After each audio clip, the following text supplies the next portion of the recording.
and honestly, I was just like, I mean, it's okay. Like, we're praying to the Lord. And then as I kind of started to reflect, I know for myself, I started to realize, like, yeah, I am being lazy.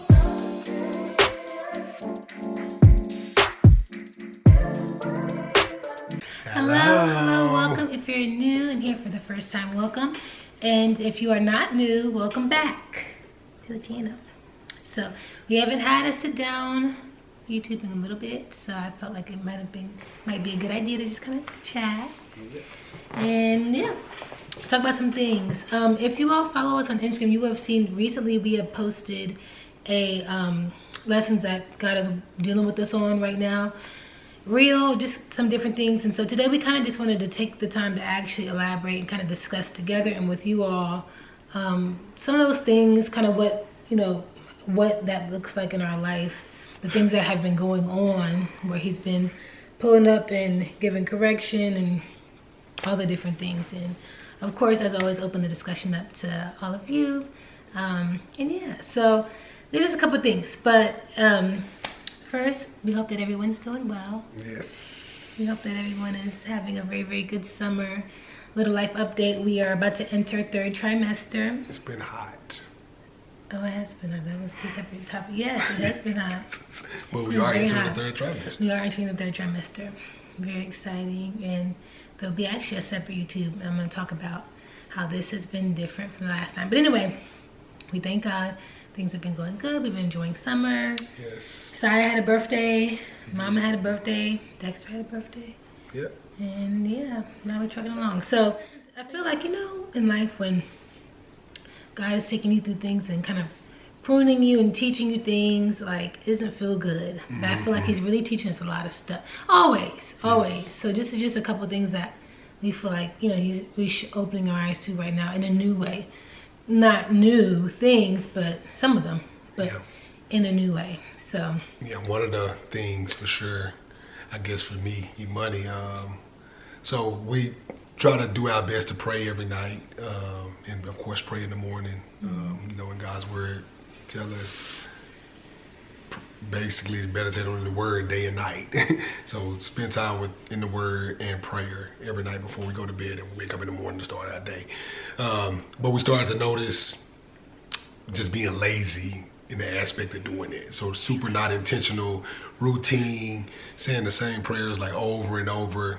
And God was convicting her about it. And she kind of brought it up to me and made me aware.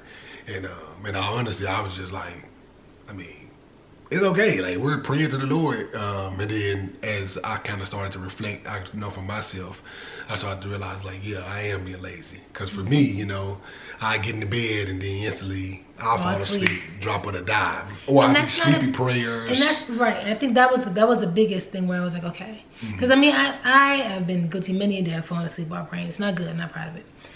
But I think just the more I'm going in my walk, I'm realizing, like, what is that? If someone's coming to me to speak to me and they're falling asleep mid-sentence, like, what is going on right here?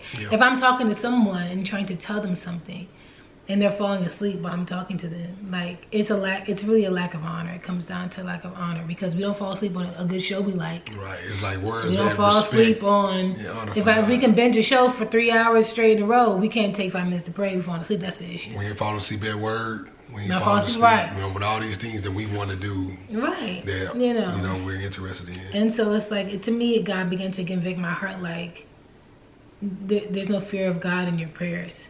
So you need to be mindful of repentance right now, because you don't want to get here and find out that all these empty prayers you pray that you think, I was doing the right thing, you're just checking the box. Yeah. Really didn't reach me in intentionality, because you weren't talking to me, you were talking for yourself. But there's a verse that had come to my heart just about the fear of God in prayer, and kind of in relation to this experience. Psalm 111:10. The fear of the Lord is the beginning of wisdom. All those who follow his commandments have a good understanding. His praise endures forever. And then Matthew 6:7. And when you are praying, do not use thoughtless repetition as the Gentiles do, for they think that they will be heard because of their many words. Colossians 4:2. Devote yourselves to prayer, keeping alert in it with an attitude of thanksgiving. In Psalm 62:8, trust in him at all times. You people, pour out your hearts before him. God is a refuge for us. Selah. So yeah, those are the verses talking about the fear of the Lord, obviously. Speaking about intentionality in prayer, I felt like he was telling me to like look up what his word says about pouring out your heart. Obviously, if we're falling asleep, not only are we not alert, you're not being intentional. You're not pouring out your heart. You can't get your sleep. So yeah, there's just many of these principles. And what's that second one? Read that one again. When you're praying the thoughtless phrases. Oh my gosh. Yeah. And that's something that I've read this verse before, and I always think about like when people pray like, and I don't want to say Christianese because it's not really, but like use like phrases, which is true. I think there are some phrases that we don't even know what we're saying. We're just saying it because we're used to hearing or used to saying it, and we think it's the right thing to say, but we don't really think about what does this mean, Like one that I realized that I do, like the crown of the head to the sole of the feet. Well, I mean that's a phrase that we say a lot in church culture and church spaces, but I can say many other things that mean the same thing if I'm asking to bless somebody or heal or whatever, so like just thinking about like being more intentional, not just using these phrases that we're used to using, but really speaking from the heart and really being, really present with him and honest and just raw and not just trying to say what sounds right and what we know is holy-ish language or we think is holy-ish language, but just speaking, raw, transparent, honest prayers and listening, being alert to his response. So yeah, and I think there's just some different and special about posture, your physical posture as well as your posture of your heart. I think all that matters and kind of play its part together, because kind of what we were noticing, if our posture was, hey, we laying in the bed, we winding down for the day, then our posture of prayer is going to be like that. It's like lazy, we're winding down. All right, let's just pray to God before we go to sleep. Compared to like, well, hey, if we're sitting up or if we're on our knees, it's like, hey, you're inviting God into this space.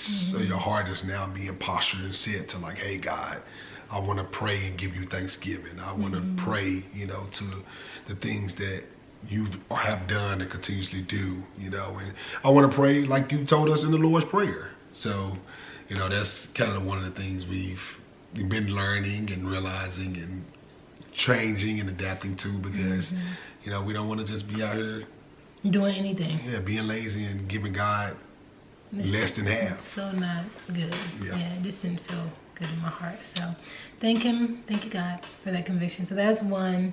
Another one that, what is that one thing? We're looking at the ones that we be quick to listen and slow to speak. Boy, I mean, we all know that's the right thing to do, but I feel as though for me it's hard. James 1:19-20. You know this, my beloved brothers and sisters. Now everyone must be quick to hear, slow to speak, and slow to anger, for a man's anger does not bring about the righteousness of God. I don't know why it's so hard for me to close my mouth. Here's the thing. I feel like it's easy to close my mouth at the wrong time, when I need to be saying something. And then it's easy for me to open my mouth when I don't need to be saying something. So God has showed me like, you gotta them flipped, okay? There are times I need you to say something. And also like saying things and saying the way you say things, all that matters. But I think for me, God has been pruning me in this area, especially when it comes to like responses or thinking I need to have a response all the time. Which is funny because I feel like growing up, my mom was always like, your mouth, you don't gotta always say something. Trying to warn you. Yeah, like you don't always have to say something. Iman, you don't always have to, like everything doesn't need a response. But also there's times that you can respond and you should respond, so just learning, I think in this current, I guess, part of my life, learning it in different spaces, it's different. And learning even when like, hey, if God is leading you to be quiet in a moment, okay, do be quiet. Let sometimes if you just be quiet, you can see that God is actually working out whatever he was finna say, then try to control anyway. He's already doing it. And that's what I've seen. But it's hard because I'm like, I want to be quick to say something to go ahead and control, but he's already doing it. I just wouldn't find out unless I'd be quiet, and so that's, that's been a thing. So yeah, that's been a thing for me. Yeah. You had said something about that too, that God was working on you with that same thing. Yeah. Was it in the same area? Oh, I It can't was remember about too being much. quiet. But anyway, we all know it's the right thing to do. Yeah. I mean, I think God has dealt with me this in like many different seasons too, where it's like, you know, hey, in some aspect of whatever I'm in my life, you know, it could be marriage, it could be word-based, it can be, you know, helping and serving other people, but understanding and having that kind of verse on your heart always is like, hey, you know, humility looks like you sometimes being quiet. You know, so being able to just hush and listen, sometimes you can hear somebody's heart. You know, you can listen to get wisdom from God on the response that you might need. Or you can just listen and Be like, not you don't gotta say respond. nothing, right? And be like, okay, you know, it's not meant for me to say anything. But I think, you know, for me and you both, we can attest to say like, hey, a lot of times we feel like we are passionate and got something to say, and a lot of times God, like, I didn't even tell you to say nothing in that moment, but you chose to because of your flesh and you think you know something. But yeah, I think I'm always in seasons learning that thing over and over and over and over. And learning to do it with a pure heart. Because I think, like, sometimes what I've done is I'll be like, oh, I'll be quiet, I ain't gonna say nothing. When I need to say something, or if I know I'm not supposed to say something and I won't, but I have an attitude about it. And it's like, okay, you're not saying anything, but your heart posture is saying everything. If we look back inside of Imani, you're saying a lot with that heart. So also learning to be able to do that in a humble way of like, let me be patient, let me be kind, let me be loving, and actually realize that I need to humble myself and just be quiet. So yeah. Yep. Another one, do not let anticipation for the future become a distraction today. The Lord changed the wording on this because I had it at first as, you know, it's okay to be excited about the future, just don't let it be a distraction. And what he actually showed me through this was like, you don't, you know, the Bible tells us you don't know. Tomorrow's not, you don't know. Your life is what did you hear to me the other day? Like the verse that says like your life is like a vapor. Like, you know, you're here today, gone tomorrow. We really don't know when our last breath will be on this earth. Thank God for Jesus, that we have salvation, that we live eternally. You know, this earth has a end date for all of us, you know. And so making vain plans or just speaking to things, like he's really just been working on me of like, instead of doing all that in the future, yes, plan, you know, the Bible says commit your plans to the Lord. You know, so not that you don't plan, but you can't be so fixated on what's to come or what you hope is to come, because we don't know. The day, we don't know. Opportunity of what he's that doing we missed in the day. Right now. Yeah. And that's one thing I try to make sure I'm praying all the time. Just like, hey God, you know, in the morning, what's your will? You know, walk me to your will and to the things that you have me to do today. You know, and not let me be fixed on it on yesterday. Definitely. Or, you know, the days to come. Because again, like you were saying, you can miss the opportunity of, well, hey, you know, I set you in this place today to be a vessel, you know, to share the gospel with somebody or to serve somebody, help somebody, like all these different things, you know, that he's called us to. But like you said, you can easily be distracted when you're looking at all those else. other things that. Because sometimes it's I don't know why, it's just easy, the flesh. Like it's easier to do the wrong thing in the flesh. Like I think because this can happen, you know, well-meaning, or it could be happening the other way. Like it can happen if you're excited about something and you're so excited, you're looking forward to that thing, and so you're not paying attention. You're just counting down the days to that thing. Or it could even be a situation where you're in a tough season. We're in a tough situation, and we're just counting down the days until we get out of the situation, or looking so forward to getting out of it that we're not even hearing God in it, you know. And so I think it could happen on either end of the spectrum, but it's to be present, you know, it takes faith. It takes, yeah, that's good. You know, really trusting God with the tomorrow, with the yesterday, with whatever. Because also, all these things could change. We think we know what tomorrow look like. We don't know. We really don't know. We don't have any iota of an idea. We don't know. Yes. We think. We can make speculations and accusations, but we really don't know. You know, and so I think that's one thing that, you know, God has helped us to just be more humble and be present in today, be grateful. That kind of has been helping me lately be more like present in the moment and not have that vain mindset of like, all right, so in about next week I'm gonna do this, and then so this time next year I'm trying to be doing this. Like, you know, I think it's good to think about the future. Obviously, you don't want to be neglectful of stewarding you want to life use and wisdom, things. But you really committed to the Lord, and that means that I give it to you and put my hands off. I'm returning back to today. I think that's where, at least what it looks like for us right now. The verse that we kind of had for that one was Psalm 118:24. This is the day which the Lord has made. Let's rejoice and be glad in it. This is the day. And then it also makes me think about the Lord's Prayer. Give us this day our daily bread. Give us this day our daily bread. Don't give us the. To me, didn't say give us the bread for the next month. Nope. Give us. So we can put it in the budget and make sure we got enough bread. 2 weeks from now. Our daily bread. This is how I be thinking. That's not what it says, Imani. And then our last one, agreement sometimes takes patience to arrive at, but it is important in healthy relationships and exemplifies love. We have been having a tough time coming to a couple of simple decisions lately. Well, not simple. They're big decisions, but I feel like Dexter and I used to always at the same age. So lately we've had little moments where we're like, simple things like, it's not like the patio furniture. Oh, I love this. Oh, that looks cheap. I'm like, oh, okay. Usually you would say okay. And now you're not. And so we're also, the biggest one is we haven't chosen a name for our son yet. We're still in prayer about the name. I have ideas and names that I like. I bring them to Dexter. He's like, right? And so at first I was like, oh, I'm about to make sure he picked the name that I like, you know. Then God was like, Imani, just relax, you know. Like, and what he's shown me over time is like, you're between two different people, you're gonna have two different opinions, two different feelings about things. But as long as you're both going to God, he's going to put you on whatever that page y'all need to be on together. If you're going to him, he'll set you there. Because you're both trusting in him, he's going to make sure you guys come into agreement. And agreement is really important. And I think in a world where there's a lot of like, we have this opinion and we have that opinion, you know, like that happened just for human. We're not always going to see eye to eye on things. But when you have healthy, strong, you know, critical relationships, I do think agreement is important. Because where is it at? Amos 3:3, it says, do two people walk together unless they have agreed to meet? So I think it's okay to, you know, like obviously we're not the same person. So there's gonna be differences. But there has to be a stronger level of agreement than there is a level of division or, you know, seeing two different things. I think that's important, especially in a marriage, which is a very, very key, you know, relationship. Most importantly, in our relationship with God, if I think something apart from what God says, we're not in agreement in that area, right?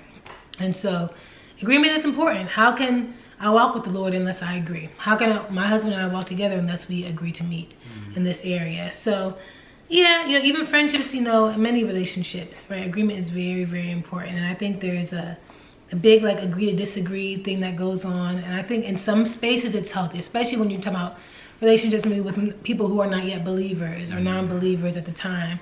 Like, you know, obviously, you know, you're not always going to see eye to eye on certain things, or even people who grew up different than you or have a different life experience. In real time, everyone's not always going to think the same thing, right?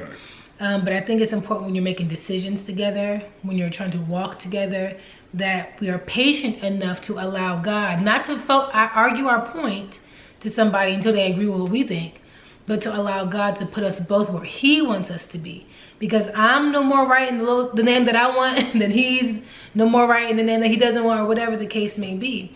But what's most important is agreement. Agreement is more important than whatever we choose to do. Really, it is. Because that's where the love is. Agreement is more important if I'm walking with a friend and we're not seeing eye to eye on something. Agreement is more important than one person being right and now we both think that way. You know, it's so important to come into agreement, and it does take patience sometimes. It takes allowing God to show us in humility and saying, I can't assume that I'm right. I have to assume that I am not, so that I can allow God to shift my heart. And you know, I mean, our example with the name is just one example, but this can happen in so many different ways in life. And agreement is important, and it's worth the time. Yes, it takes time. Yes, it takes patience. Sometimes I think it can even be uncomfortable when there's certain things that we're not in agreement with in life with people. But it's important to allow God to mend all of our hearts into what he wants us to see from a situation and believe and agree upon. So yeah, it's taken us some time to arrive at the name, but I think God is teaching us, and that's fine. I think God is teaching us a really, really important lesson about agreement and about the journey of it and the process of it, not just the destination of it. It's more important how you get there. But what comes of it, He's God. Thank God He's sovereign. He'll give us direction and clarity. But what's most important is how we journey together to get to certain decisions, certain points and whatnot. You know, that's most important because that's where the love is shown. Yeah. You know, in that time in between. So. Amen. Yeah. That's good. Mic drop. Mom be talking sometimes too much. That's what I want you to do. You got a lot of good gems. I ain't got nothing for them. Great job. Well, thank God. But yeah, so these are just a couple of things that we feel like God has been dealing with, amongst many things. I mean, We're always getting get us together because we're not perfect. We're all humans. You know, we make mistakes, and I thank God that He's loving and patient enough to be like, "Come here, let's talk. Come here, actually, no, let's let's address this." You know, and to lovingly correct and lovingly rebuke and lovingly, you know, let us know it can't keep going down this path or can't keep doing this way. I think when we don't hear that, then I'm more concerned than when we do. Right. So, you know, I love it. So that's all. Just some lessons. If you feel like there's some lessons that God is working with you on, in this season, definitely drop them below. Would love to know, and we can pray for each other because it's a journey of life. It's a journey of life, and like I was just talking about with agreement, God is putting us come more and more in agreement with who He is. Amen. You know, I think that's the whole point. So I know that's the whole point. So, and we're flesh, so there's always going to be areas of correction. Correction's good. It's great. Imagine if He didn't correct us, how backwards. You know, because even the things that we're talking about right now, there's even things that we can't see. Yeah. That He might not have even pulled up on yet because He is doing it in a way that's gracious that helps us to grow. Yeah. So yeah. But yeah, that's all. But I hope you guys are having a great summer. Yeah. Definitely if you are all on Instagram, we would love to connect, and like that came from a reel that we had posted on our Instagram, which just kind of showed snapshots of what those lessons were in the verses, but just wanted to elaborate on it. But we are trying to be more intentional with the content and sharing more things like that. Again, along with our, kind of like we do here, intentional stuff, along with life stuff. Along with Saya starting some class, we also talk about what God's dealing with us and spiritually, and you know, all of it. And I bet y'all wondering where Saya is right now. He's with his grandmother. With his grandmother. He's with Dexter's mom. He was with my mom last night. Yeah. And my pops, and now he's with Dexter's mom. And now we get some time to hang out and go watch Fantastic Four. Fantastic Four, and go to dinner, and then come back and go to sleep. Go to sleep. Because we've been up and we tired. Yes, go to sleep. Sleeping when your child is not in the home is a different type of sleep. Top tier. When you have been, you know, in those, you know, baby age stages and stuff. In the trenches. Not the trenches. Especially when you're teaching them to sleep in his own crib. Oh yeah, we should talk about that. We have been doing some sleep training that our mother, really our uncle and aunt told mommy, she told us, but yeah, he's been doing good though. He has been doing amazing. Really good job. He's been doing a good job. We're just keeping a routine, which has been helpful, but you know, we got other things that we be doing, so we be trying to make sure we keep him, you know, on his pattern, so we don't. Yes, so we don't mess him up. Yeah. But love you guys so much. Yes. Thanks for tuning in, and yeah, we'll see you in the next video. Bye. Peace.